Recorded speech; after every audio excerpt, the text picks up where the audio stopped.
परवल की सब्ज़ी तो हम अक्सर बनाते ही रहते हैं, लेकिन एक बार आप ये मेरे तरीके से स्वादिष्ट भरवा परवल बनाकर देखिए, आपको ये बहुत ही पसंद आएगा। एक बार आप इस तरीके से बना लेंगे तो सारे पुराने तरीके भूल जाएँगे।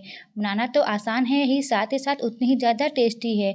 तो चलिए फिर ये बहुत ही स्वादिष्ट भरवा परवल बनाना शुरू करते हैं। तो यहाँ पर मैंने 350 ग्राम परवल को पानी से अच्छे से धो लिया है। तो अब हम परवल का जो छिलका है इसे हम हटाएँगे। तो उसके लिए हम एक चाकू लेंगे, तो चाकू की सहायता से इस तरीके से हल्का-हल्का खरोंचते हुए परवल का जो पतला वाला ये लेयर है, जो छिलका है इसे हमें हटाना है। तो पीलर की सहायता से अगर आप करेंगे तो फिर क्या होगा कि मोटा-मोटा छिलका निकल जाएगा, लेकिन हमें इसका पतला छिलका निकालना है, जो ये पतला लेयर होता है। तो देखिए इस तरीके से हम परवल को छील लेंगे। तो इस तरीके से जब आप खरोंचते हुए परवल के जो ये ऊपर वाला लेयर है पतला छिलका, इसे जब आप हटा देते हो तो परवल जल्दी सॉफ्ट भी हो जाते हैं और खाने में भी टेस्टी लगते हैं। तो परवल को छीलने के बाद इस तरीके से देखिए ये डंठल है, इसे हम दोनों साइड से काट कर हटा देंगे और सारे परवल को हम छील कर डंठल हटाकर हम तैयार कर लेंगे। तो सारे परवल को छीलने के बाद एक बार फिर से हम इसे पानी से धो लेंगे और धोने के बाद मैंने इसे सूखे कपड़े से एकदम अच्छे से पोंछ लिया है। तो अब हम परवल में कट लगाएँगे, तो चाकू की सहायता से इस तरीके से बीच में हम कट लगा देंगे। तो परवल को हमें पूरा काट कर 2 टुकड़ा नहीं करना है, चाकू से इस तरीके से हम बीच में चीरा लगा देंगे और हाथों से इस तरीके से थोड़ा हम प्रेस करेंगे तो परवल अच्छे से खुल जाएँगे। फिर उसके बाद हम एक चम्मच के पीछे वाले हिस्से से जो परवल के अंदर का जो बीज है, गूदे हैं, इसे हम निकाल लेंगे। तो बहुत ही आसानी से ये हो जाता है।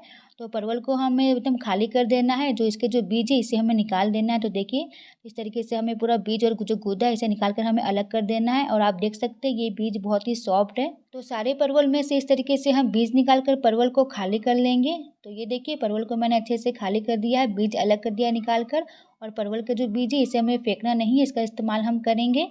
तो आप देख सकते हैं बीज बहुत ही सॉफ्ट है, जो बीज ज़्यादा पीले हो गए हैं या काले हो गए हैं उसका इस्तेमाल हमें नहीं करना है, ये बहुत ही सॉफ्ट बीज है। तो अब हम एक मिक्सर जार लेंगे और ये जो सारे परवल के जो बीज हमने निकाल कर रखे थे, ये सारे बीज को हम मिक्सर के जार के अंदर डाल देंगे क्योंकि इसे हमें पीसना है।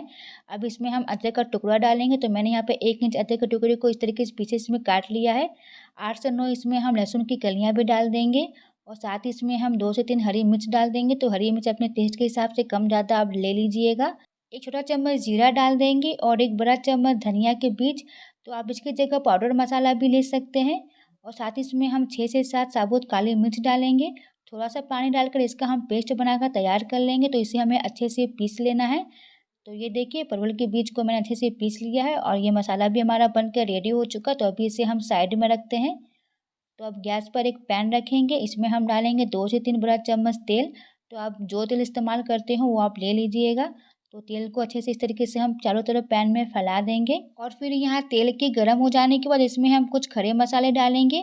तो आधा चम्मच मैंने यहाँ जीरा लिया है, 2 हरी इलायची, 2 लौंग, 1 इंच दालचीनी का टुकड़ा और 1 तेजपत्ता को तोड़ कर लिया है। तो लो फ्लेम पर इन सभी मसालों को हम थोड़ा-सा भून लेंगे, जब तक कि जीरा का जो कलर है हल्का-सा चेंज नहीं हो जाता है। तो ये देखिए 10 से 15 सेकंड मैंने इनको लो फ्लेम पर भून लिया है। तब हम इसमें बारीक कटा हुआ प्याज डालेंगे। तो मैंने यहाँ पे 2 बड़े साइज़ के प्याज को इस तरीके से देखिए बारीक काट कर लिया है। तो ये प्याज को हम डाल देंगे और गैस की फ्लेम को हमें अभी बढ़ा देना है, हाई फ्लेम पर प्याज को हम भून लेंगे। तो इस तरीके से लगातार चलाते हुए प्याज को हमें भून लेना है जब तक कि प्याज थोड़े से सॉफ्ट नहीं हो जाते हैं। तो प्याज का कलर हमें यहाँ ज़्यादा चेंज नहीं करना है, डार्क नहीं करना है, बस सॉफ्ट हो जाए इतना ही हमें भून लेना है। तो यहाँ पर मैंने प्याज को मीडियम टू हाई फ्लेम पर लगातार चलाते हुए भून लिया है। आप देख सकते हैं प्याज का कलर हल्का-सा चेंज हो चुका है और ये पहले से सॉफ्ट भी हो चुके हैं। तो अब हम गैस की फ्लेम को लो कर देंगे, इसमें हम ये मसाले डालेंगे, जो मसाले को हमने पीस कर रखा था, जो परवल के बीज और मसाले थे। तो ये सारे मसाले को हम डाल देंगे और अच्छे से पहले इसे हमें मिला लेना है। तो लो फ्लेम पर ये सारे मसाले को हम प्याज के साथ एकदम अच्छे से मिला लेंगे। तो ये देखिए मसाले एकदम अच्छे से मिक्स हो गए हैं। तब इसमें हम डालेंगे स्वादानुसार नमक। तो मैंने यहाँ पर करीब हाफ़ टी स्पून नमक डाला है, आप अपने टेस्ट के हिसाब से नमक डाल लीजिएगा। 1/4 टीस्पून हल्दी पाउडर डाल देंगे और बाकी के मसाले जैसे जीरा, धनिया वो तो हमने परवल के बीज के साथ ही पीस लिया था। अगर आपके पास जीरा, धनिया का पाउडर है तो आप इस वक़्त डाल लीजिएगा। तो यहाँ पे देखिए मसालों को मिक्स करने के बाद अब हम इसे ढककर पकाएँगे एकदम लो फ्लेम पर 2 से 3 मिनट। तो इसे हम ढक देते हैं 2 से 3 मिनट के लिए। तो यहाँ पे मसालों को पकते हुए पूरे 3 मिनट हो चुके हैं, ढक्कन हटा लेंगे और मसालों को एकदम अच्छे से हमें मिला लेना है। अब हम इसे करीब 1 मिनट के लिए और पका लेते हैं, लेकिन इसे अब ढकेंगे नहीं, खुले में ही 1 मिनट के लिए हम लगातार चलाते हुए पका लेंगे। तो यहाँ पर मुझे मसालों को भूनते हुए पूरे 1 से डेढ़ मिनट हो चुके हैं। आप देख सकते हैं मसालों का कलर भी पहले से चेंज हो चुका है और मसालों ने एकदम अच्छे से तेल भी छोड़ दिया है, तो मसाले एकदम अच्छे से भून चुके हैं। अब हम इसमें डालेंगे पनीर। तो मैंने यहाँ पे ये 50 ग्राम पनीर लिया है, इसे हम इस तरीके से कद्दूकस करके डाल देंगे। तो एक बार आप इस तरीके से मसालों में पनीर डाल कर देखिएगा, ये बहुत ही ज़्यादा टेस्टी लगती है खाने में। आप चाहे तो पनीर थोड़ा और ज़्यादा भी ले सकते हैं, जितना आपको पसंद हो, या फिर आप पनीर को हाथों से तोड़कर हल्का सा मैश करके भी डाल सकते हैं, टुकड़े टुकड़े करके। तो इस तरीके से मैं कद्दूकस करके डाल दे रही हूँ। तो एक बार आप इस तरीके से मसालों में पनीर डाल के ज़रूर देखिएगा, आपको ये भरवा परवल बहुत ही पसंद आएगा। आप जिसे भी देंगे खाने, सभी खाकर बहुत ही तारीफ़ करेंगे। तो पनीर डालने के बाद इन्हें हम 1 मिनट के लिए लो फ्लेम पर भून लेंगे। तो इन्हें बहुत ज़्यादा भी नहीं भूनना है, क्योंकि मसाले अच्छे से भून चुके हैं। बस पनीर को हमें अच्छे से मिक्स कर लेना है मसालों के साथ और 1 मिनट के लिए भून लेंगे। तो यहाँ पे पनीर को मसालों के साथ भूनते हुए पूरे 1 मिनट हो चुके हैं। अब हम गैस की फ्लेम को बंद कर देंगे और इसे एक प्लेट में निकाल कर एकदम अच्छे से ठंडा कर लेंगे। तो यहाँ पे देखिए मसाले एकदम अच्छे से ठंडे हो चुके हैं। तो अब इसे हम परवल के अंदर भर देते हैं। तो यहाँ पे देखिए एक परवल लेंगे, इस तरीके से मसालों को हम चम्मच से भर देंगे परवल के अंदर। तो मसालों को परवल के अंदर बहुत ज़्यादा भी दबा दबा कर नहीं भरिएगा, क्योंकि जब आप परवल को फ्राई करेंगे तो फ्राई करने के बाद मसाले जो है वो बाहर निकलने लगते हैं, अगर आप ज़्यादा भर देंगे तो मैं करीब 1 से 1.5 चम्मच इतना मैंने भरा है। अब देखिए जो एक्स्ट्रा मसाला है, इस तरीके से परवल को दबाकर हल्का सा एक्स्ट्रा मसाला निकाल लेंगे। तो एक परवल में मैं आपको और भर के दिखा देती हूँ। तो इस तरीके से हमें परवल में डाल देना है मसालों को। तो अगर आप इस तरीके से भरवा परवल बनाकर तैयार करेंगे तो बहुत ही ज़्यादा टेस्टी लगेंगे खाने में, सबको बहुत ही पसंद आएगा, सभी खाकर बहुत ही तारीफ़ करेंगे। तो इस तरीके से हम सारे परवल के अंदर मसाले डाल देंगे। तो ये देखिए सारे परवल में मैंने मसाले एकदम अच्छे से भर लिए हैं, जितना मसाला हमने बनाया था वो पूरे परवल में आ चुके हैं। तो चलिए अब इनको हम फ्राई कर लेते हैं। तो फ्राई करने के लिए मैंने फिर से वही पैन गैस पर रखा है, आप चाहे तो कोई दूसरा पैन भी ले सकते हैं। अब इसमें हम करीब 1 से 2 चम्मच तेल डाल देंगे और तेल के गर्म हो जाने के बाद ये सारे परवल को हम डाल देंगे पैन के अंदर। तो अभी गैस की फ्लेम को लो रखिएगा, एक एक करके हम सारे पैन में हम डाल देंगे परवल। तो इस तरीके से थोड़ा हम पैन को हिला देंगे ताकि तेल एकदम अच्छे से परवल के ऊपर लग जाए। तो अब हम परवल के ऊपर थोड़ा सा नमक स्प्रिंकल कर देते हैं, ताकि परवल जो है ऊपर से खाने में फीका नहीं लगे। तो नमक डालने के बाद पैन को इस तरीके से थोड़ा सा हिला देंगे ताकि सभी परवल में नमक एकदम अच्छे से कोट हो जाए।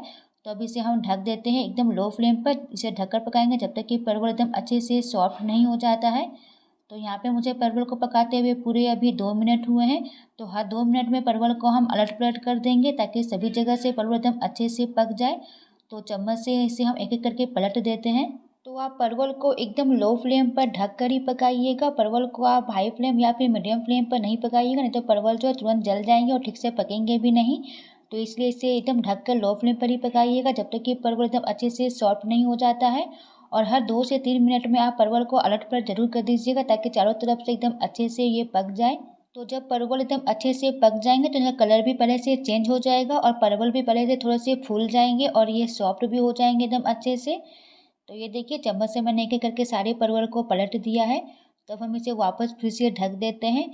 तो फिर हर 2 मिनट के बाद इसे हम चेक कर लेंगे। तो यहाँ पे पूरे 2 से 3 मिनट हो चुके हैं, ढक्कन हटा के फिर से परवल को हम अलट पलट कर देंगे।